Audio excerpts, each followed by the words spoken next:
Hello to all our Erongo Talk viewers. My name is Adam Hartman. I'm here at the Tiger Reef pub and restaurant on the beach just north of the Swakopmund river mouth.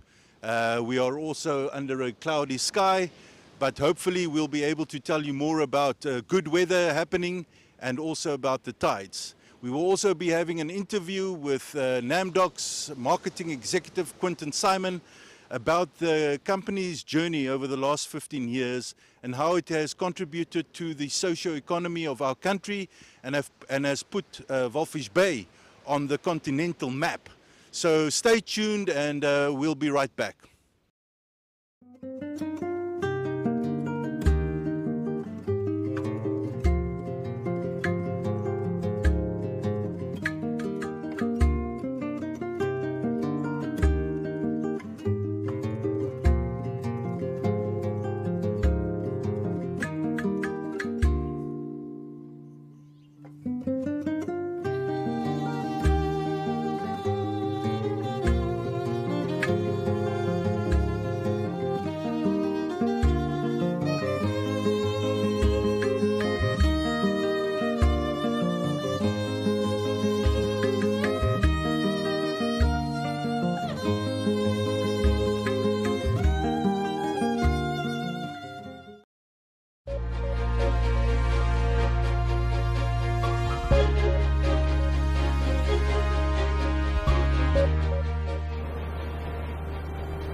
Some news.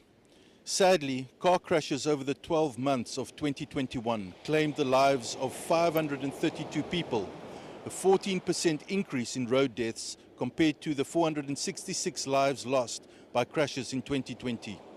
Overall, 2021 saw an increase in road accidents compared to the previous year, not only in the death toll, but also in the total number of crashes and injuries recorded by the Motor Vehicle Accident Fund of Namibia. In 2020, 2,815 crashes were reported to the MVA, while 2021 recorded an increase of 7% in crashes to 3,022. The number of injuries reported in 2020 totaled 5,067 and rose by 5% to 5,302 reported injuries as a result of car crashes. The MVA confirmed that the region that recorded the highest number of car accidents-related deaths in 2021 was Otjozondjupa with 72 deaths, followed by 64 deaths in Khomas and more than 40 fatalities each in Oshikoto 48, Oangwena 45 and in Erongo 42 and Omusati 42 regions. The Khomas and Hardap regions each saw a 68% spike in road deaths between 20 and 2021. And now for our next story. A 2-year-old girl who allegedly wandered off alone into the veld near Omaruru on Thursday was found dead in a riverbed on Friday. According to Erongo Police spokesperson Inspector Ileni Shapumba, preliminary findings indicate that she died because of malnutrition and thirst. He said, "She was lost and alone. An autopsy will, however, be conducted to determine the cause of death," he said. The girl was left with relatives by her mother on Thursday on an Omaruru municipal plot about 12 kilometers from the town. The mother apparently took the other children to the hospital to be immunized and spent the night in town after doing so. She received a message from one of the family members on Friday informing her that her daughter, Mbatenga Mbapera, nearly 2 years old, was missing since Thursday. She reported the matter to the police at Omaruru and a search was immediately conducted in the vicinity of Omaruru municipality plot from where the child went missing. Sadly, her lifeless body was discovered in a river approximately 2 kilometers away from the plot. No foul play is suspected so far, said Shapumba. And finally, some shipping news provided to us by Namport in their latest port log for the month of February, which indicates that 3 passenger vessels, 5 container vessels, 2 bulk carriers, a general cargo vessel and a fishing vessel will call at the port of Walvis Bay during the next month. The 3 passenger liners are expected to arrive between 15 and 17 February, 2 of which are due on 17 February. Sun Princess, which was launched in 1995 and then considered the world's largest ever cruise liner, weighing in at 77,000 tons and a capacity to carry 2,000 passengers, will call on the port on the 15th. Her status has changed thanks to several large passenger liners being built since. Royal Caribbean, International's Wonder of the Sea, which was completed this year and will make her official debut on 4 March in Florida in the United States, weighs nearly 237,000 tons and is 362 meters long. It can carry a maximum of 6,988 passengers, nearly 4 times more than the Sun Princess, which will call at port at Walvis Bay soon. You can read more about these stories and other news stories on our website at www.erongo.com.na.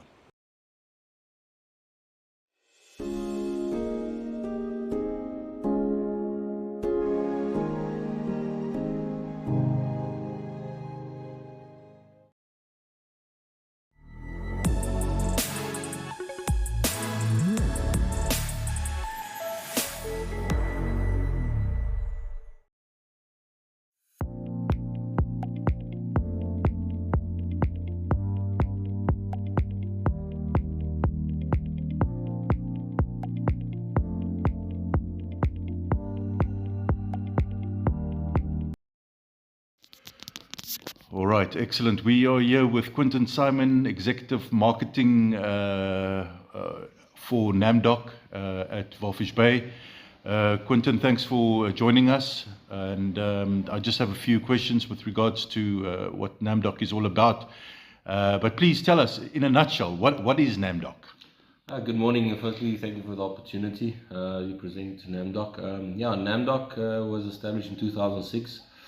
Namdock is a turnkey engineering solution for the maritime industry, upstream and downstream. We repair anything that actually floats and does not float. We also do land-based engineering for the likes of the mines and fabrications and all that type of things for the West African maritime industry as well. So we fabricate in Namibia and then we ship it up to the rest of West Africa.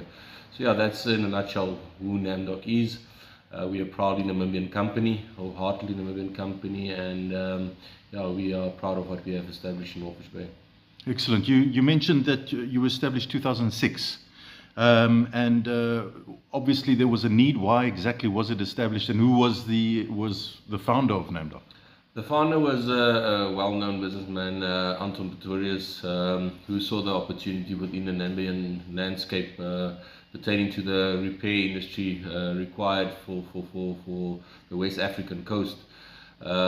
We had the sinker lift here, but it's only for smaller vessels, and he identified the need that his clients that we were servicing at that time on the sinker lift was requiring something more substantial in order to service these larger growing fleets in the West African coast. So Anton then approached several stakeholders pertaining to this, and one of the stakeholders back in 2006 was EBH South Africa, which had the more know-how when it came to the engineering perspective, when it came to larger scale operations. So yeah, that's why and where he saw it. He's an absolutely brilliant businessman, entrepreneur, and saw the opportunity, and something like this is quite substantial and quite big.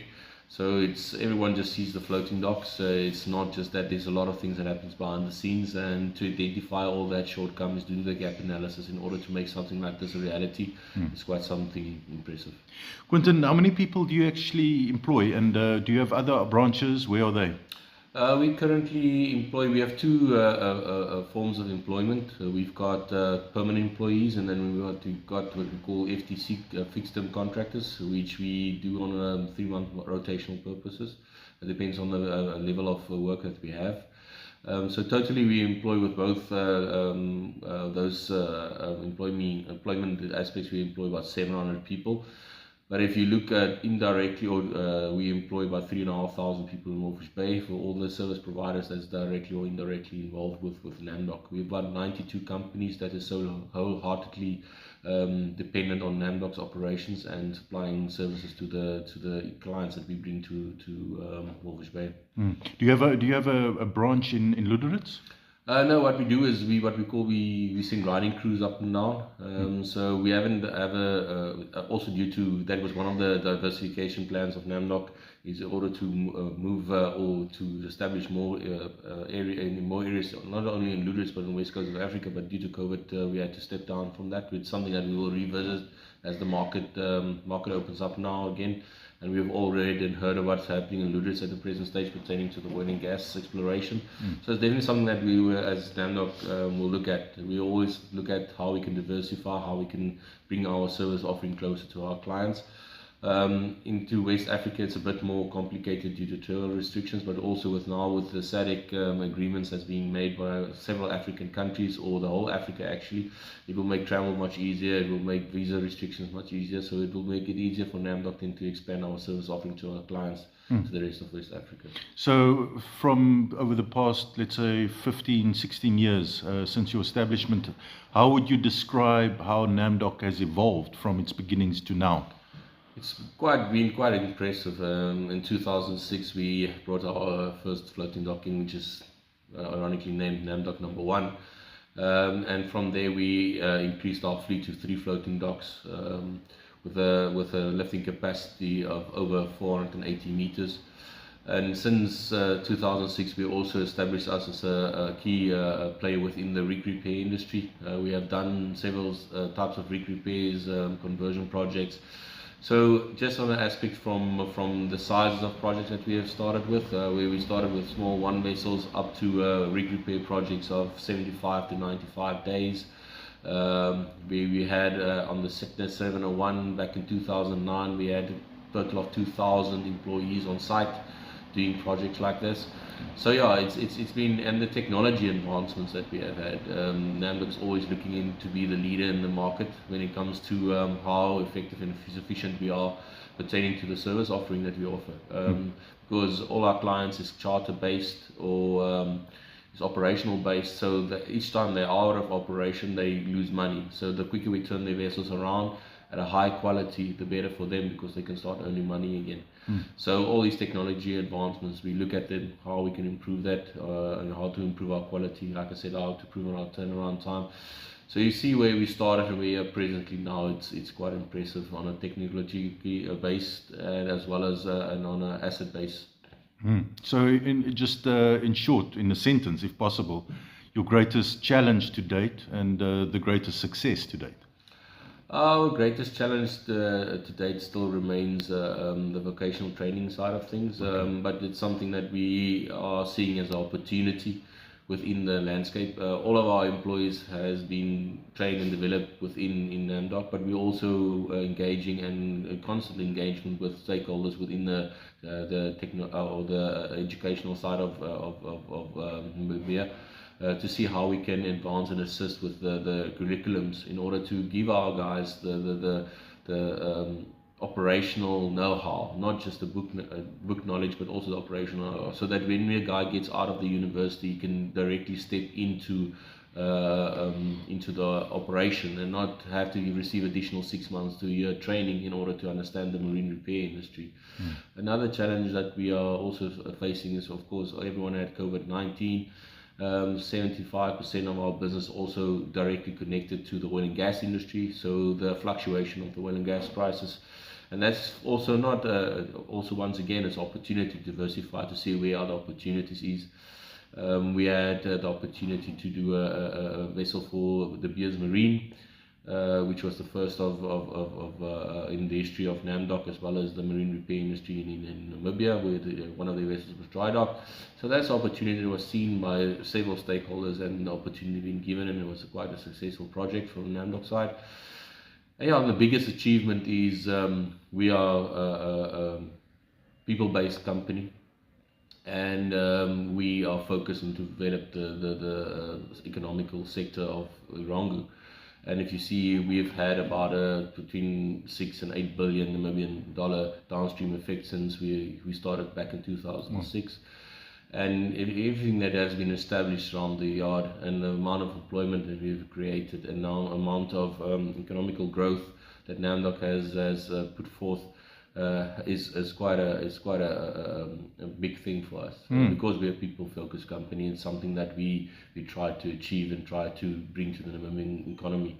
And then, of course, the amount of changes that we have been privileged because of what we can achieve in the Namibian or the Walvis Bay and Erongo community when it comes to our social responsibility and footprint. Now, it's a Namibian company, Namdock. You've mentioned West Africa quite a bit. What is your company's impact or role in the region and on a continental context?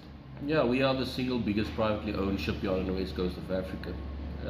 So it is, like I said, we are the flagship for Africa when it comes to the marine repair industry.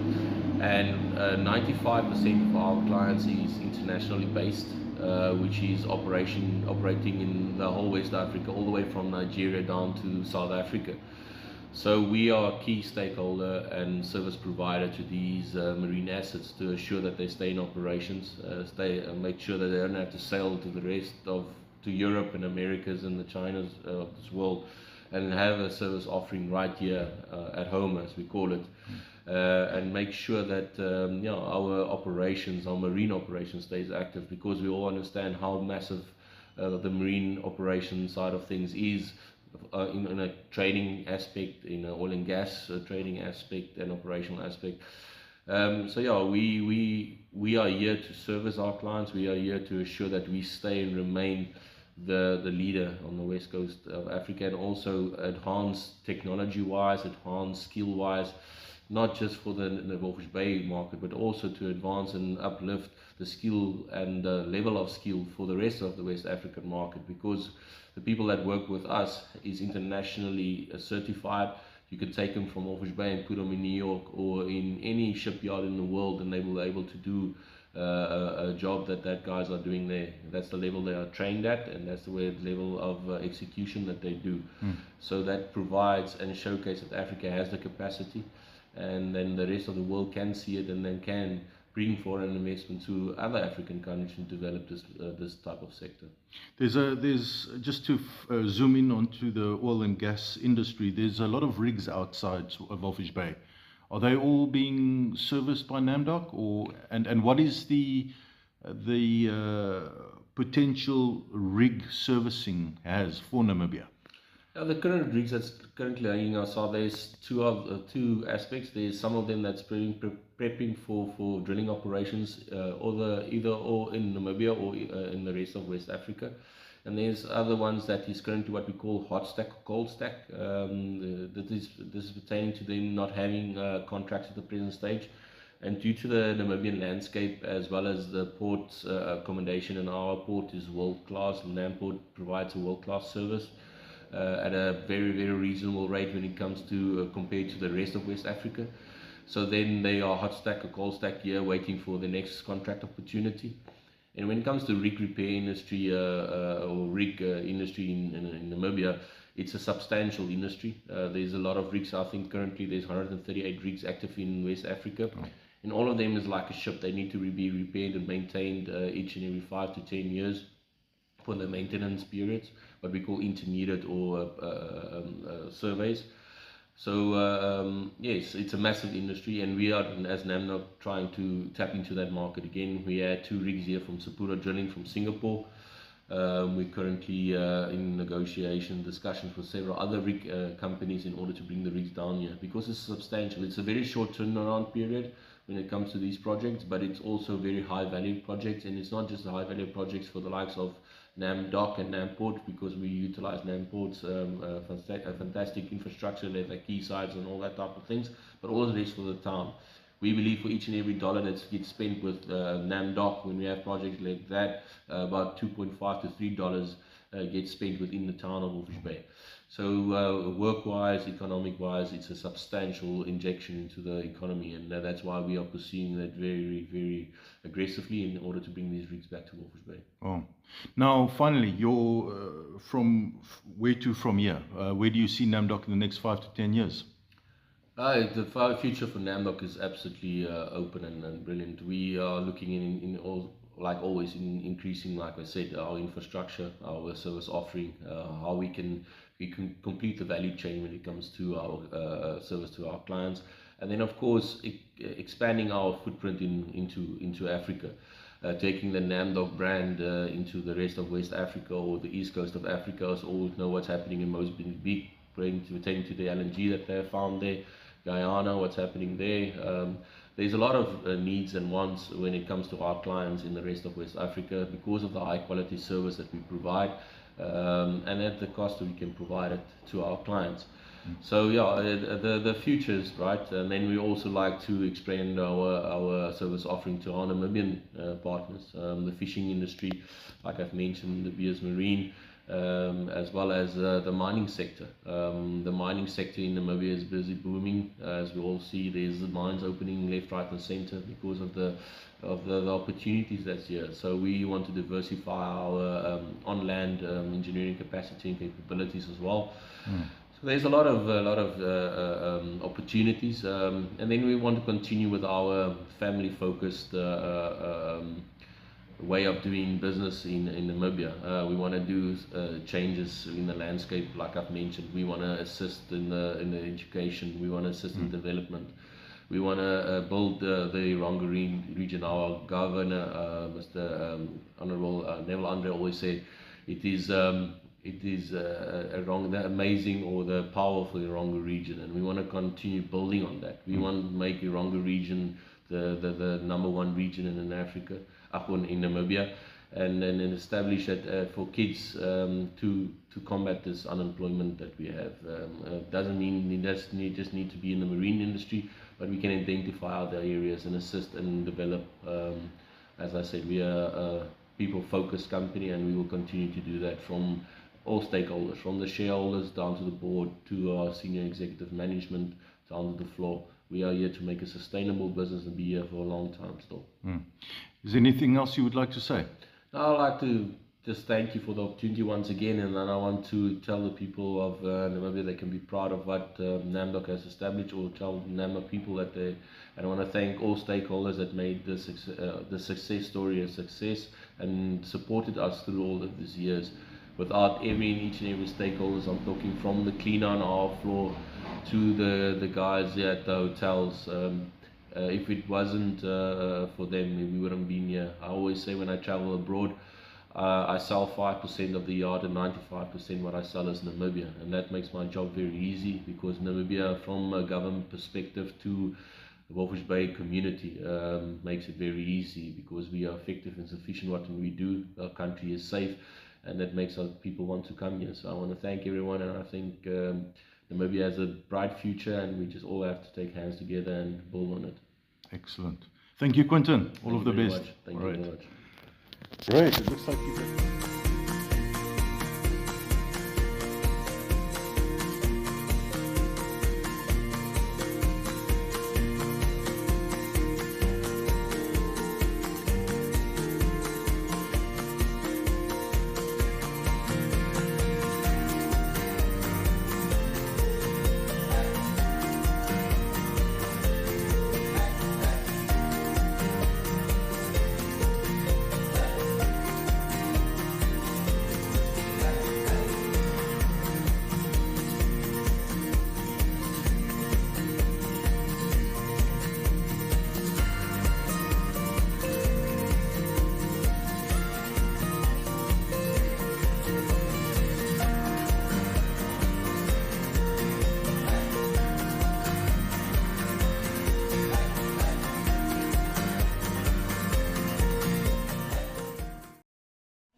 You know, I'm a stranger. I decided to grab her. And kidnap him. While the stranger is running away, what do? You scream. Scream!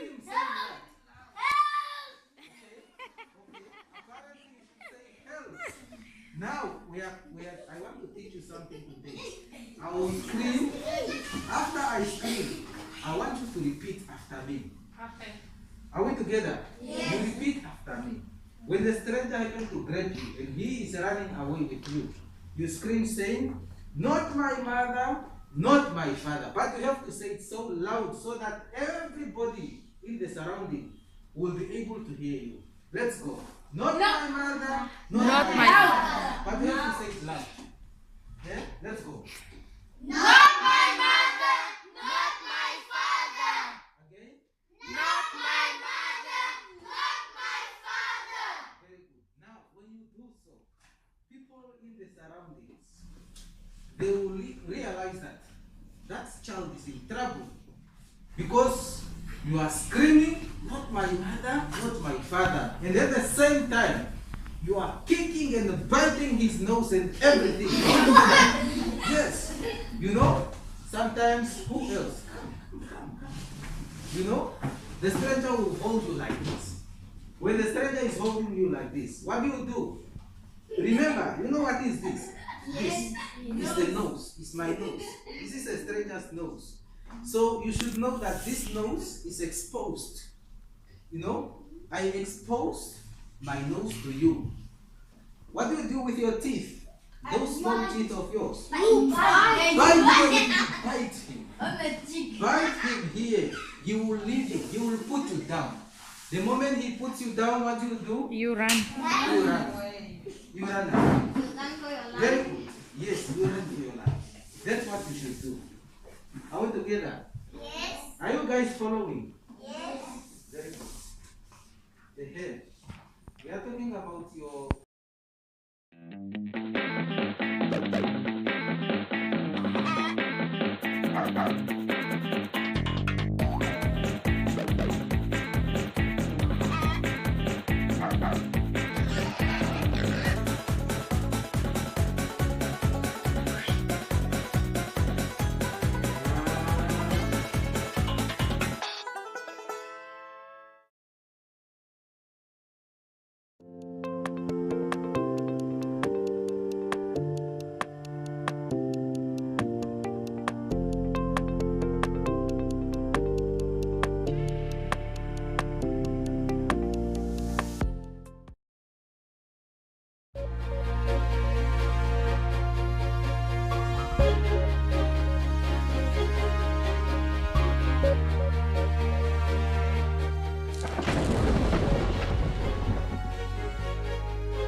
And now for your weather forecast. For Walfish Bay, maximum temperature for Monday 25 degrees Celsius, and for Tuesday a minimum of 20 degrees Celsius and a maximum of 24 degrees Celsius is expected.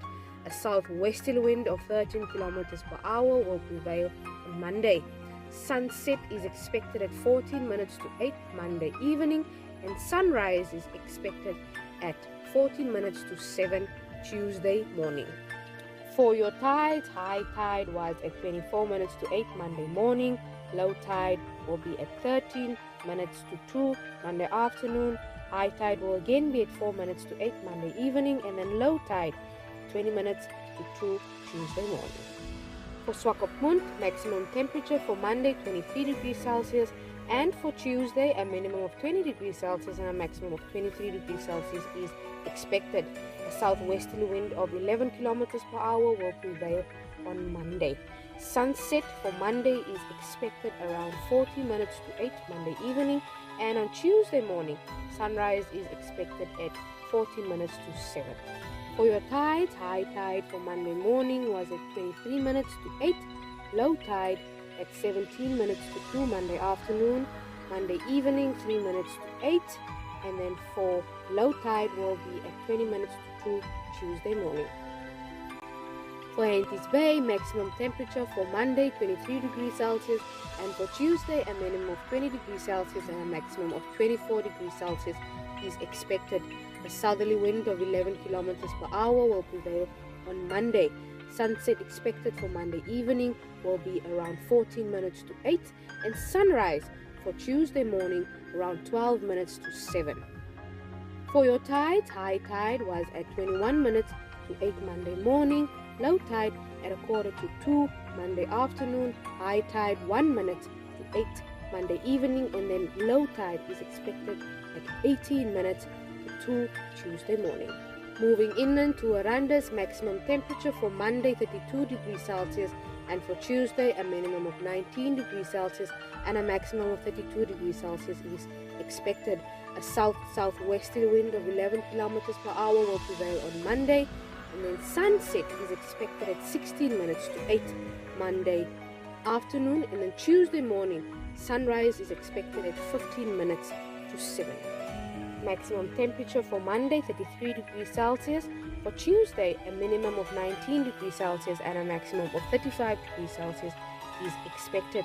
A east-northeasterly wind of 11 kilometers per hour will prevail on Monday, and sunset is expected around 19 minutes to 8 Monday evening, and then sunrise at 17 minutes to 7 Tuesday morning. For Karibab, maximum temperature for Monday 31 degrees Celsius, for Tuesday a minimum of 19 degrees Celsius and a maximum of 33 degrees Celsius is expected. The east-northeasterly wind of 11 kilometers per hour will prevail on Monday. Sunset is expected around 20 minutes to 8 Monday evening, and sunrise at 18 minutes to 7 Tuesday morning. And finally, for Omaruru, maximum temperature for Monday 30 degrees Celsius, for Tuesday a minimum of 19 degrees Celsius and a maximum of 33 degrees Celsius is expected. A easterly wind of 11 kilometers per hour will prevail on Monday. Sunset is expected around 21 minutes to 8 Monday evening, and sunrise at 18 minutes to 7 Tuesday morning.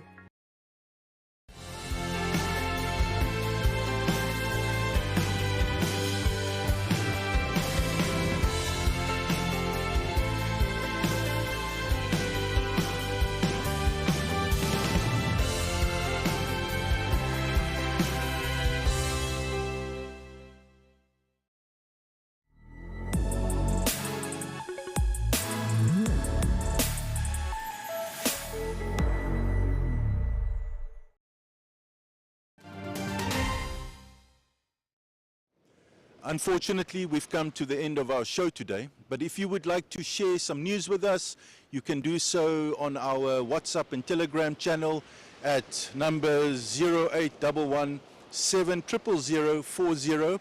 You can also find our latest news on www.erongo.com.na. And if you have any news tips to send us, you can send it to our email newstips@erongo.com.na. You can also visit our online TV channel on oneup2.com to check out our shows. So that's it from myself and the rest of our team at Erongo 24/7, and we wish you a wonderful day further. Goodbye.